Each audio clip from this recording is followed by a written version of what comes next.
Bismillahirrahmanirrahim. An Anas radhiyallahu anhu qala. Diriwayatkan dari sahabat Anas bin Malik radhiyallahu anhu, beliau berkata, rakhasa Rasulullah sallallahu alaihi wa alihi wasallam li Zubairi wa Abdurrahman bin Auf radhiyallahu anhu fi lubsil hariri li hikkatin kanat bihima. Rakhasa telah memberikan rukhsah siapa Rasulullah sallallahu alaihi wasallam li Zubairi kepada sahabat Zubair bin Awam wa Abdurrahman bin Auf dan juga kepada Abdurrahman bin Auf radhiyallahu anhuma, semoga meridhoi siapa Allah taala anhuma atas mereka berdua, fi lubsil hariri dalam memakai sutra, lihikatin karena keduanya itu ya, lihikatin karena ada gatal, penyakit gatal, kanat bihima yang ada pada diri mereka berdua. Jadi bagi laki-laki boleh menggunakan sutra jika memang alergi dengan selain sutra. Artinya punya alergi kalau pakai katun, kalau pakai wol, maka boleh pakai sutra murni sekalipun laki-laki ketika kondisi seperti ini boleh. Jadi laki-laki yang mau pakai sutra coba dah gagacak heula. Muttafaq alaih. Hadis ini disepakati kesahihannya oleh Imam Bukhari dan Imam Muslim.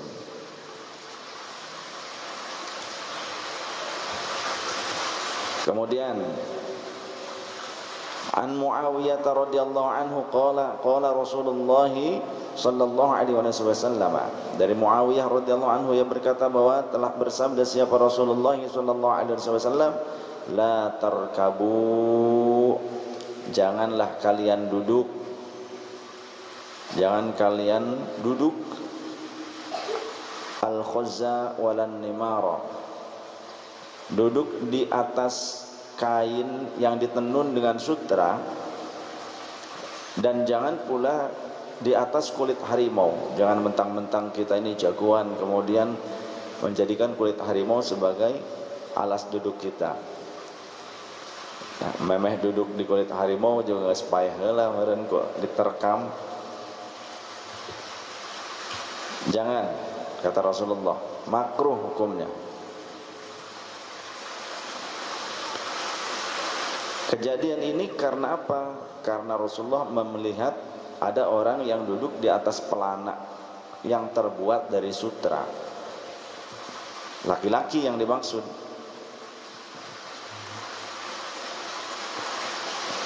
Kemudian kenapa sih tidak boleh menggunakan alas dari kulit harimau? Karena termasuk juga kesombongan.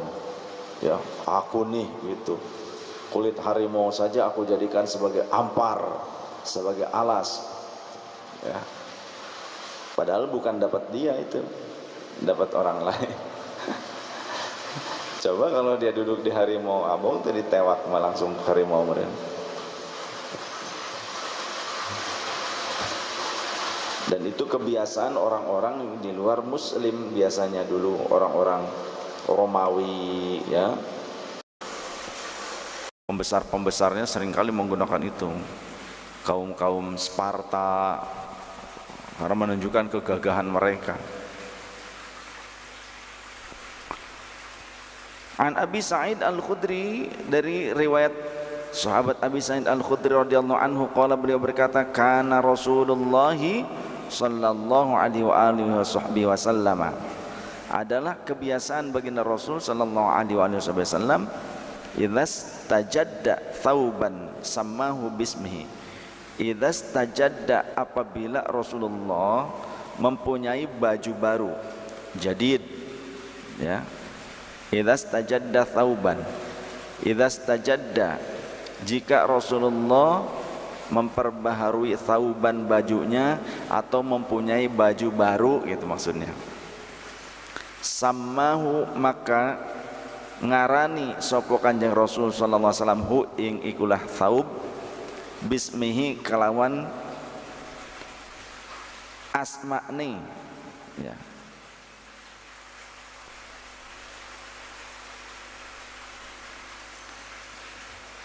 Jadi masing-masing diberikan nama. Mbak Gamis namanya apa gitu. Pokoknya kalau punya barang baru Rasulullah pasti ngasih nama. Hewan tunggangan kuda dikasih nama. Kemudian juga punya kucing dikasih nama. Dulu waktu saya di komplek tuh jarang yang punya kucing waktu itu, ya, bahkan banyak yang antipati tadinya. Saya yang paling banyak kucingnya, kasih nama semua dipanggil, nurut itu kan, manggilin. Jadi manggilin orang bukan manggilin orang, ternyata manggil kucing gitu. Ada namanya. Nah, sekarang mah tetangga banyak yang ketulah. Ya. Kenapa ketulah? Banyak yang senang kucing juga akhirnya. Jadi Rasul akan memberikan nama, pedang dikasih nama masing-masing, punya nama tuh, punya pedang beberapa, masing-masing ada namanya. Khirbah, dandang, apa dikasih nama sama Rasulullah.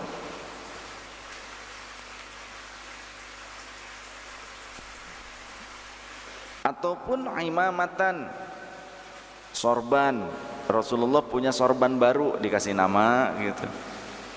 Au qamison ataupun gamis, punya gamis baru dikasih nama sama Rasulullah.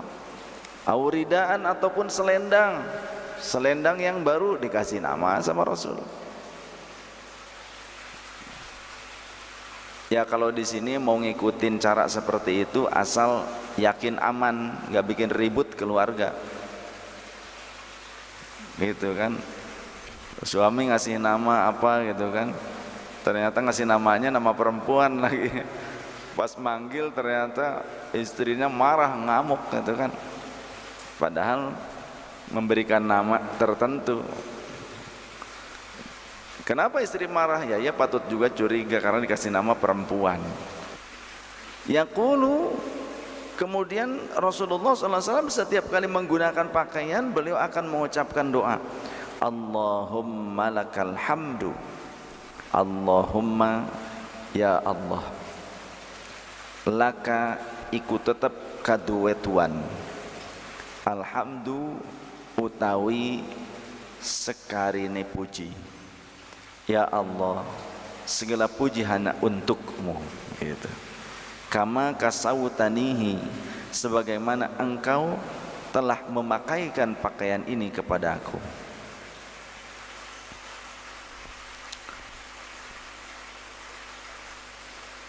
As'aluka khairahu, aku memohon kepada engkau kebaikan dari pakaian ini.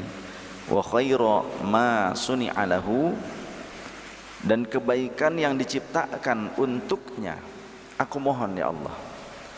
Wa a'udzubika min syarrihi, dan aku mohon perlindungan kepada engkau dari buruknya akibat pakaian ini, atau dari buruknya pakaian ini, terlihat burukkah atau kadang bikin gatal, itu juga hal yang buruk. Wa syarri ma suni'a lahu, dan keburukan yang diciptakan untuk pakaian tersebut. Contoh, mungkin pakaian tersebut akan mudah tersambar petir, begitu kan.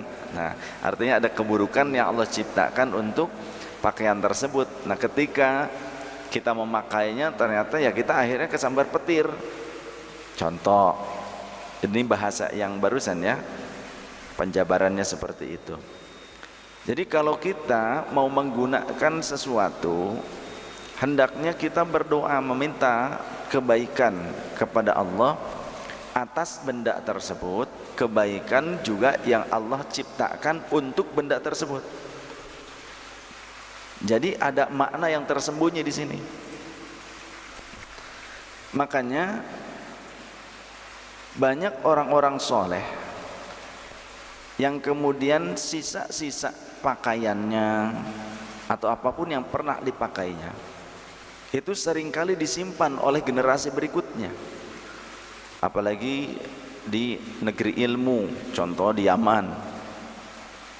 Mereka kadang keturunannya, anak-anaknya, cucunya lebih bangga, lebih senang menggunakan bekas-bekas kakek moyangnya, seperti tasbih yang digunakan kakeknya, buyutnya gitu ya, turun temurun.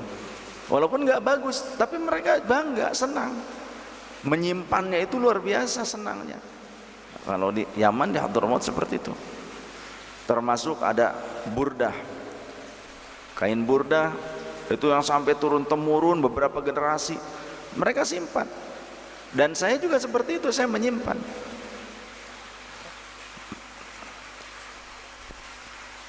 Karena apa? Allah menciptakan benda itu baik. Benda itu punya sisi atau nilai kebaikan. Contoh seperti pedang, golok. Golok sisi baiknya dulu digunakan untuk pertahanan dan juga untuk perkakas. Dan seringkali orang-orang tua dulu, golok itu selalu disematkan, disimpaikan di pinggang mereka kemanapun. Bahkan ketika sholat, seperti Waliullah Tubagus Muhammad Mansur, Waliullah Sayyid Syekh Ahmad Zakaria Ba'alawi, itu kok sampai sholat pun selalu menyampaikan golok, selalu dibawa-bawa golok itu. Karena zaman perjuangan kan dulu. Goloknya itu punya nilai manfaat, punya nilai kebaikan, manfaat.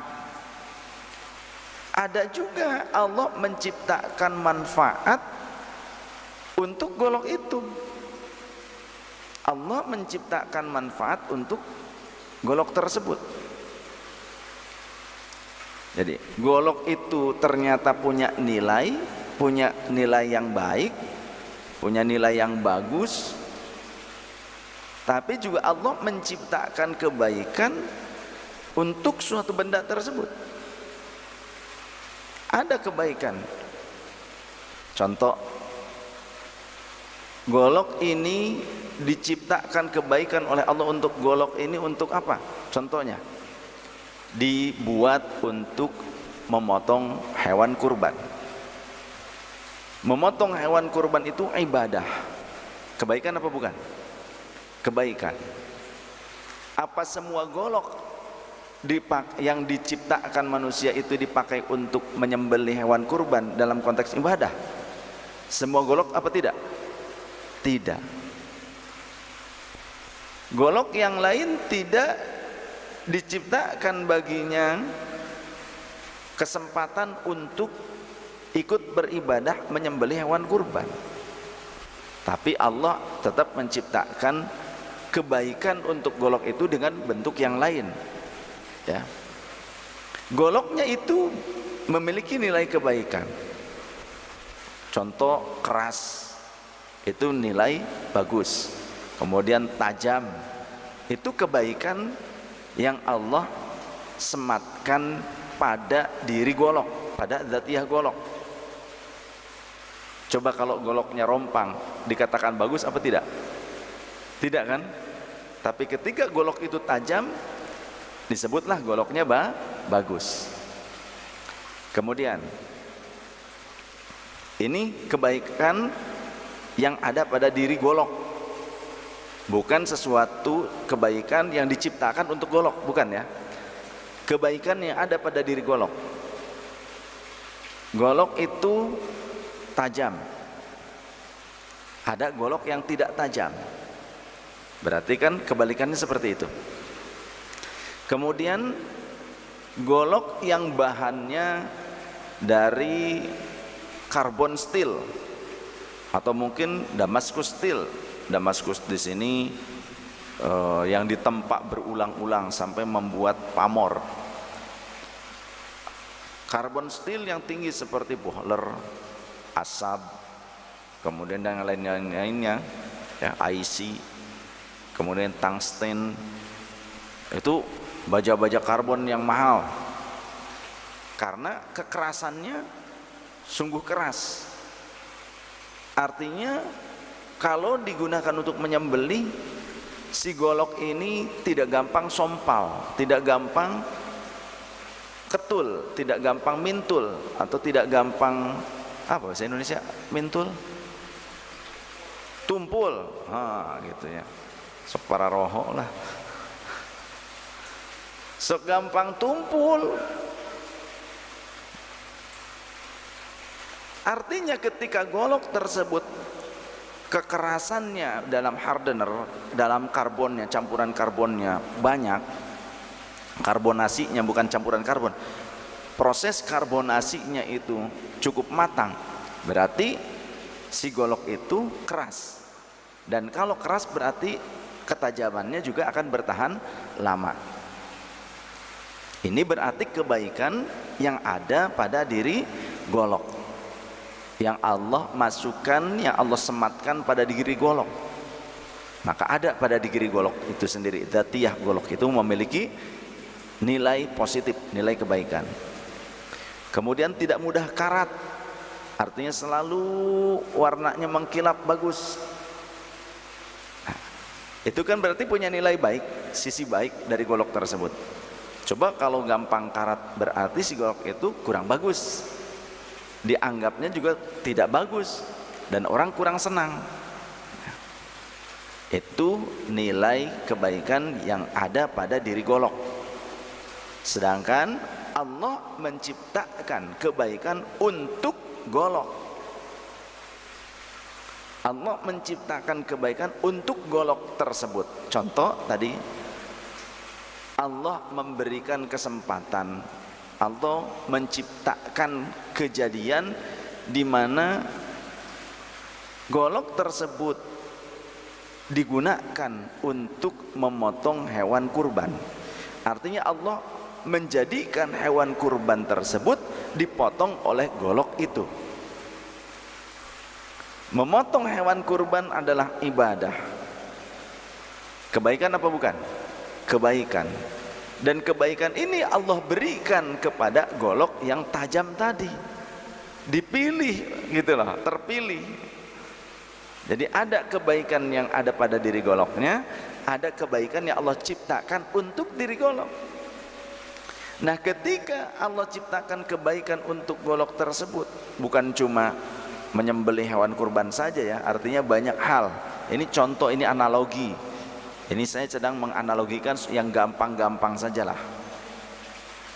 Maka ketika kita manusia menyimpan golok tersebut, contohnya ada golok nih contohnya, maka kita akan meraih kebaikan yang Allah berikan, Allah siapkan, Allah ciptakan untuk golok tersebut. Contohnya, golok ini tajam, bisa untuk menyembelih hewan kurban. Kejadian hewan kurban, penyembelihan hewan kurban, Allah limpahkan kepada golok tajam itu, dan menyembelih hewan kurban itu adalah ibadah. Kita memegang atau memiliki golok tajam tersebut. Kira-kira pas waktu musim kurban kita diperkenankan menyembelih apa tidak? Kita ditunjuk, dipercaya apa tidak? Ya, taruhlah kita sudah punya ilmunya, mengerti. Apalagi ketika selain kita punya ilmu menyembelih kurban, kita juga punya golok yang tajam tadi. Dan itu nyata. Contoh Anande, cerita beliau, belum pernah seumur umur tuh motong hewan kurban. Pas beli golok dari sini, golok yang bagus kan. Pada saat Idul Kurban, tukang jagalnya ditawari oleh Anande, "Mang, pakai yewe gitu, pakai golok saya aja." Pas dilihat sama tukang jagalnya, "Wah, ini mah golok bagus, golok mahal cenah." Gitu. Itu dipakai sama tukang jagal, sriwing cepet. Idul Adha itu Anande belum motong, tapi baru diketahui bahwa beliau punya golok bagus. Tahun depannya nggak pakai jagal lagi, sudah nande saja, dia punya golok bagus dan dia ngaji, dia ngerti ilmunya gitu, kata orang-orang di komplek perumahannya. Akhirnya ada tukang jagal waktu itu ada dipanggil juga, karena sudah tahu tukang jagalnya juga yang itu juga sudah tahu ini orang yang punya goloknya gitu. Ya sok apa tuh, jangan cina motong cina, ayo bantuan cina, sok potong gitu. Beliau langsung ya, prosesi pemotongan hewan kurban. Satu kali berhasil, kata tukang jagal, lanjut yang lainnya begitu. Jadi tukang jagal mah cuma bagian nyisitan gitu. Jadi sembelih terus sembelih, semuanya akhirnya disembelih. Nah, manfaatnya berarti menyimpan golok yang bagus itu, anande diberikan kesempatan oleh Allah untuk melakukan ibadah. Ibadah yang punya nilai baik apa? Penyembelihan hewan kurban. Ya, ini dasarnya, bukan cocokologi, bukan ya, cocokologi. Ini hikmah. Yu'til hikmata may yasha wa may yu'tal hikmata faqad utiya khairan katsira wa ma yadzakkaru illa ulul albab. Makanya para sahabat mereka juga sering menyimpan, banyak yang menyimpan benda-benda peninggalan Rasulullah, termasuk jubah. Bahkan kemudian jubah tersebut, jubah bekas Rasulullah, seringkali dicuci. Nahnu naghsiluha lil marda yustashfa biha, dalam Sahih Muslim. Kata Sayyidah Asma binti Abu Bakar Siddiq, kami seringkali, radhiyallahu anhum, kami seringkali mencuci atau mencelupkan jubah Rasul ini ke air yang kami gunakan airnya untuk mengobati orang-orang yang sakit di antara kami. Ada manfaatnya tidak? Ada manfaatnya, karena Allah menciptakan suatu benda pasti ada manfaatnya, walaupun kotoran sekalipun. Benda yang terlihat hina, najis oleh kita, kita anggap itu tidak ada manfaat, salah. Tidaklah Allah menciptakan makhluknya dengan sia-sia. Pasti Allah menciptakan setiap makhluk itu ada manfaatnya, ya. Kullu makhlukin manafi'un, setiap makhluk ciptaan Allah pasti ada manfaatnya. Bahkan orang gila sekalipun, itu masih ada manfaatnya. Rawahu Abu Dawud wa Tirmidzi wa qala haditsun hasanun, hadits ini hadits hasan. Jadi bukan berarti bahwasannya ulama Ahlus Sunnah wal Jamaah itu melakukan bid'ah kemudian cari-cari dalil, bukan.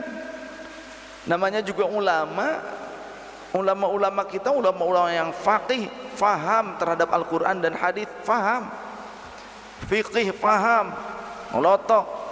Ketika mereka melakukan amaliyah tabarruk ngalap berkah, ya, nyimpen benda-benda peninggalan orang-orang soleh, benda-benda peninggalan ulama, orang soleh, mujahidin, ya, mujahid, para pejuang dulu. Maka menyimpannya itu ada nilai tertentu, ada nilai tersendiri. Minimal ada nilai sejarah, kebaikan yang akan kita dapatkan dengan menyimpannya, karena Allah juga membuat kebaikan untuk benda tersebut. Di antaranya yang kita dapatkan, kita akan merasa bangga dengan perjuangan leluhur kita. Leluhur kita memperjuangkan apa? Memperjuangkan kemerdekaan bangsa dan negara Indonesia. Maka ketika kita menyimpan benda-benda para pejuang kita tersebut, akan tumbuh rasa nasionalisme. Eta nilai, eta teh mahal, ya.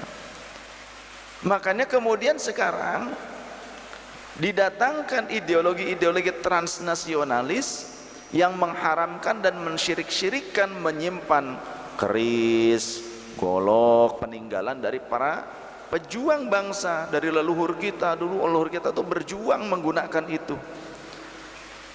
Sekarang malah dipotong-potongin, dipatah-patahin menggunakan gerinda, dengan kalimat sambil memotongnya, saktian gerinda katanya dibandingkan keris.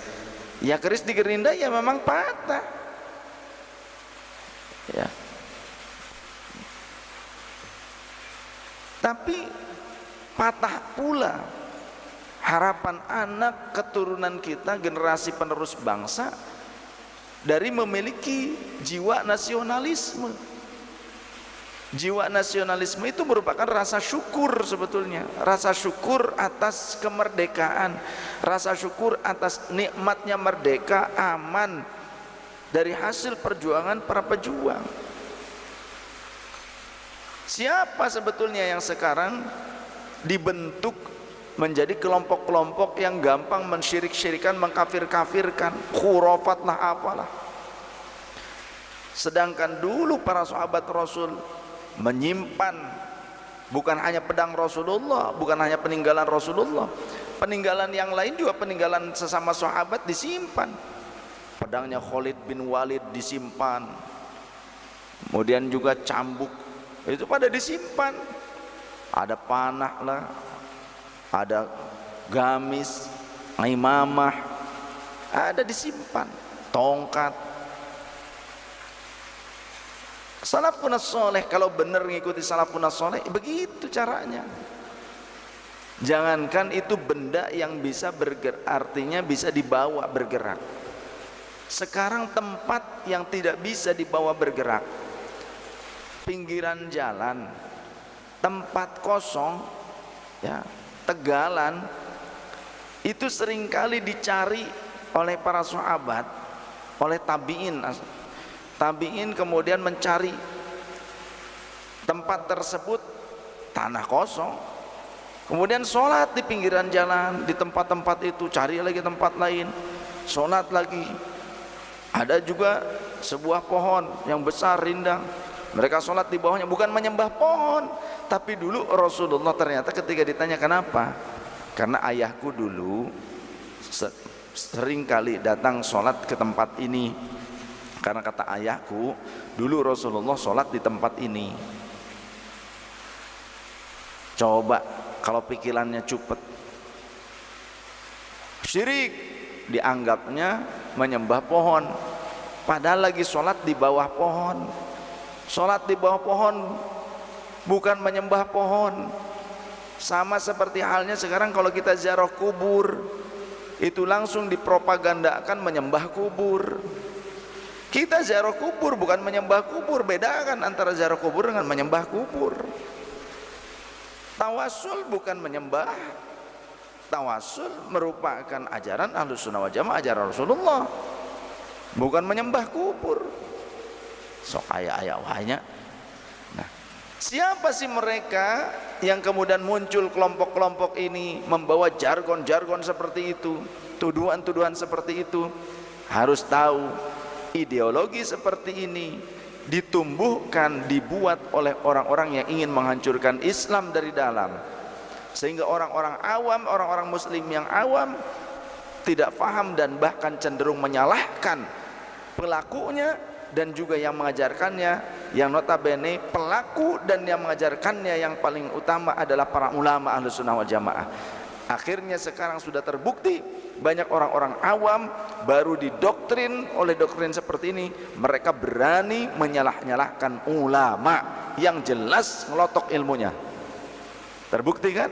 Benar kan? Jadi siapa mereka? Mereka adalah kelompok-kelompok yang dicekokin, didoktrin oleh doktrin produk dari luar Islam yang ingin menghancurkan kekuatan spiritual Islam atau nilai-nilai hikmah Islam, nilai sejarah, nilai nasionalisme, apa seperti itu, nilai-nilai spiritual. Nilai-nilai spiritual ini luar biasa, jangan dianggap remeh. Contoh di dalam hadis nih, di dalam athar sahabat Khalid, beliau itu ya namanya senopati perang, seringkali memimpin peperangan. Ini sepeninggal Rasul nih, sepeninggal Rasul. Pada saat perang, sahabat Khalid kehilangan topi perangnya, kolan suah, sehingga beliau ribut sibuk mencari peci perangnya. Kolan suati katanya itu. Lagi papuket, ngerti papuket? Apa bahasa Indonesia papuket? Perang. Buak papuket itulah pokoknya. Apa bahasa Indonesia papuket? Hah? Ya lagi rame perang gitu lah, lagi perang, lagi rame gitu. Kehilangan topi perangnya, peci perangnya, malah ribut nyariin peci. Dari sahabat Khalid tuh, Senopati nih panglima perang nih, Kolan Suwati, nggak peduli pedang musuh kayak apa gitu, nggak peduli. Yang dia peduli kan nyari itu tuh. Oh yuk ke bawah dulu gitu kan, nyari mana. Beliau akhirnya menyuruh beberapa orang pasukan, cari peciku gitu. Lagi ribut perang, lagi sibuk-sibuknya perang, masih aja itu ingat sama peci. Nggak ada katanya, oh perang lagi. Kata sahabat, cari sampai ketemu gitu. Ternyata ada yang menemukan, ini aku dapat. Wah, Qulan suatun laisa bijadidin, ternyata peci buluk begitu. Bukan peci baru, bukan topi bagus, apa ini topi buluk katanya. Buluk begini dicari. Gitu. Kata orang Betok, gitu kan. Akhirnya kata sahabat Khalid, kamu mah nggak tahu, sesungguhnya masih ada sempat, ya namanya ini kan dihikayatkan di dalam hadis, dalam athar, tentunya cara penghikayatannya agak panjang. Kalau realnya di sana mungkin cepat ngomongnya gitu kan. Dulu Rasulullah SAW waktu tahallul, beliau membagi-bagikan rambutnya kepada jamaah, kepada orang-orang, bukan jamaah, kepada orang-orang yang ada di sekitar itu, dan semuanya menyimpan rambut tersebut. Maka aku pun mendapatkan bagian jambulnya Rasulullah SAW. Aku mendapatkan bagian jambulnya Rasulullah SAW. Maka aku simpan di dalam kolan suah ini, dan tidaklah aku pergi ke medan tempur berperang kecuali dengan membawa ini, maka Allah selalu memberikanku kemenangan. Itu kalimat sahabat Khalid bin Walid. Itu kalimat beliau. Coba mau ngomong syirik apa enggak? Berani enggak ngomong sahabat Khalid bin Walid syirik? Tanya ke orang Wahabi kayak, berani enggak ngoceh bahwasanya sahabat Khalid bin Walid itu wah syirik? Karena ngomongnya kayak tadi sih, tidaklah aku maju ikut ke dalam medan tempur dengan membawa rambutnya Rasulullah SAW ini, gitu, disimpan di dalamnya ada, gitu, diwadahin, kecuali Allah memberikan kemenangan kepadaku dengan wasilah membawa rambut Rasulullah SAW. Kalau orang Wahabi gimana ya kira-kira haditsnya dan atharnya dibaca tapi diingkari, kan aneh gitu. Dan ini nyata ya, riwayatnya valid, kuat. Oleh karenanya jangan anggap remeh peninggalan orang tua, peninggalan leluhur kita apapun. Makanya kadang gini ya, ada yang jangan langsung anggap syirik. Contoh, orang tuanya itu punya benda seperti apa, tas yang sering digunakannya untuk ikhtiar, untuk dagang, usaha begitu, bisnis. Dan orang-orang tuanya itu biasanya sering datang ke ulama minta doa begitu ya. Dan kadang juga orang tuanya pada saat usaha, pada saat dagang, dia kan pakai tasnya itu, sambil diselempangin tasnya sambil doa pada saat memulai dagang, ya Allah mudah-mudahan dagang saya laris, mudah-mudahan rezeki memenuhi tas saya gitu, mudah-mudahan tas ini penuh dengan uang pas pulang. Kadang ada orang yang berdoa seperti itu, bahasa dia, yang akhirnya ternyata Allah ciptakan kebaikan untuk tas tersebut, karena seringkali dia berdoa begitu, ya Allah mudah-mudahan ini dapat uang yang memenuhi tas ini gitu. Ocehan-ocehan seperti itu doa sebetulnya. Makanya jangan asal kita bicara. Jadi bicara yang baik-baik aja walaupun asal, tapi jangan ngasal gitu. Jangan ngasol, yang bagus-bagus aja gitu. Maka ada kebaikan-kebaikan yang Allah Subhanahu wa taala ciptakan. Ini doa Rasulullah kan seperti itu. Rasulullah ketika akan memakai pakaian, akan memakai sebuah benda untuk dipakai, Rasulullah berdoanya, Allahumma lakal hamdu kama kasautanihi as'aluka khairahu. Aku memohon kepada Engkau ya Allah atas kebaikan benda ini, kain ini, baju ini, tas ini, ya, cincin ini, apa saja sama Rasul dikasih nama. Wa khairu ma suni'alahu, dan kebaikan yang Kau ciptakan untuk benda ini, yang ketika aku memakainya, mungkin ya gitu bahasa syarahnya, bahasa tambahannya, yang ketika memakainya maka kebaikan itu pun akan hadir untukku, akan aku dapatkan, kan begitu. Wa a'udzubika min syarrihi, dan aku mohon perlindungan kepada Engkau dari keburukan benda ini. Jadi ada ya sisi buruk ataupun bawaan, istilahnya benda tersebut punya bawaan yang kurang baik. Ada contoh begini deh, gerinda, mesin gerinda. Di sini ini nyata di majelis, mesin gerinda yang ternyata mesin gerinda tersebut entah kebalik switchnya atau apa mah, lupa lagi saya. Ini nyata ini di majelis. Jadi ketika dibalikin malah justru akan nyala, muter. Tadinya dipikirkan sudah mati, si gerinda itu sudah mati, sudah di off. Tapi ketika dibalikin ini nyala sendiri. Dan ketika nyala kita ngehnya tadi itu kan sudah mati, ternyata nyala sendiri. Akhirnya kena kaki hampir terpotong, ya luka sayat dalam, ya lumayan mau pingsan orangnya, dibawa ke rumah sakit. Artinya ada apa ya, bawaan gitu istilahnya. Ini yang kata Rasulullah, a'udzubika min syarri. Kalau memang tidak ada seperti itu, ngapain Rasulullah berdoa seperti ini, betul tidak? Nah ini hikmah harus ngerti dalamannya.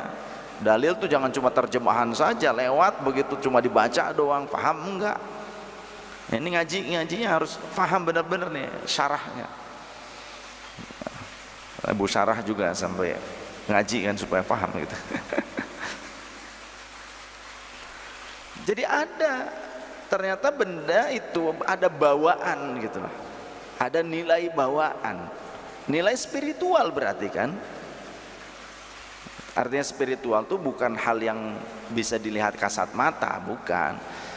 Jadi kayak aura lah istilahnya, seperti itu. Itu ada. Nah ini buktinya Rasulullah berdoa seperti itu. Wa a'udzubika min syarrihi wa syarri ma suni'alahu, dan segala sesuatu yang diciptakan oleh Allah untuk benda tersebut, berupa keburukan yang Allah ciptakan untuk benda tersebut. Kalau tadi kebaikan awalnya, ini kemudian keburukan. Demikian kajian hadis kita pada pagi hari ini, walau hanya beberapa hadis saja, yang penting faham. Kalau tidak faham, kalaupun kita baca hadisnya banyak, tapi kalau tidak faham, sama saja jeung monyet ngagugulung kalapa.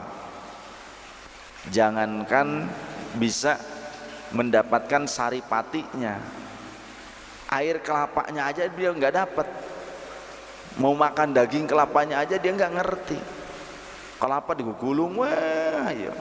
Tapi bagi orang yang disebut ulul albab, kata Allah, wa ma yadzakkaru illa ulul albab, tidak ada yang bisa mengambil pelajaran kecuali orang yang punya akal sehat. Kalau orang waras, makanya kan ada istilah salam waras gitu. Salam waras. Orang yang waras itu dia tidak hanya memahami dalil itu secara tekstual, tapi dia akan terus mengkaji kedalaman maknanya, dan akan dikumpulkan dengan dalil-dalil yang lain yang berhubungan dengan itu, dikomprehensif ya. Jadi komprehensif kajiannya, dikomparasikan.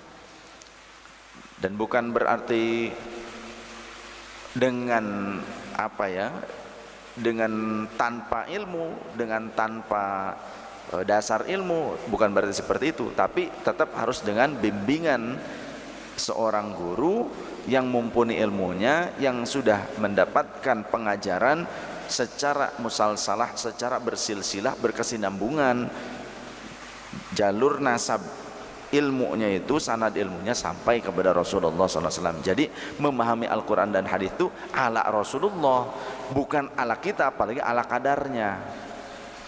Ya, bagaimana mungkin kita bisa memahami Al-Quran dan Sunnah ala Rasulullah kalau kita hanya berlandaskan terjemah dari buku-buku, baca-baca internet, tidak punya guru yang membimbing? Dari mana kita tahu pemahaman Al-Quran dan Sunnah ala Rasulullah? Sedangkan yang tahu itu kan para sahabat. Kemudian sahabat ditransfer kepada tabi'in, tabi'in kepada atba'u tabi'in, terus sampai kepada kita.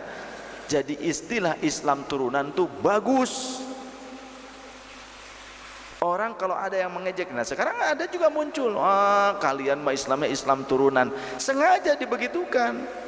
Supaya apa? Supaya kita meninggalkan pengajaran dari guru-guru kita yang punya sanad terus berkesinambungan ilmunya.